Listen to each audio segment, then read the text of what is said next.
सड़कें खाली पड़ी हैं, बड़ी बड़ी बिल्डिंगें सुनसान हैं और ऐसा लगता है जैसे पूरी दुनिया खत्म हो चुकी हो। बहुत तेजी से भाग रहा होता है। उसका नाम है आई एम लेजेंड का मुख्य किरदार रॉबर्ट नेविल। बाद फिल्म हमें कुछ साल पीछे लेकर जाती है, जहां टीवी पर एक महिला डॉक्टर इंटरव्यू दे रही होती है।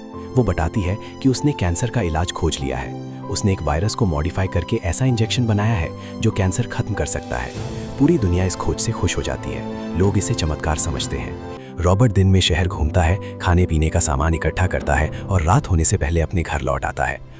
लेकिन उसे पता है कि अब सैम इंसान नहीं रहेगा। सैम दर्द में तड़प रहा होता है। आखिरकार रोते हुए रॉबर्ट उसे अपनी बाहों में पकड़कर मार देता है। अब रॉबर्ट पूरी तरह अकेला रह जाता है। सीकर्स को मारने लगता है। वो मरना चाहता होता है, लेकिन तभी अचानक एक तेज रोशनी दिखाई देती है। एक महिला जिसका नाम अन्ना होता है। वहाँ बहुत सारे लोग जिंदा होते हैं। अन्ना बताती है कि रॉबर्ट ने दुनिया बचाने के लिए अपनी जान कुर्बान कर दी और इसी वजह से लोग उसे लेजेंड यानी एक महान इंसान कहते हैं। फिल्म हमें ये सिखाती है कि उम्मीद कभी खत्म नहीं होती, चाहे पूरी दुनिया ही क्यों न खत्म हो जाए।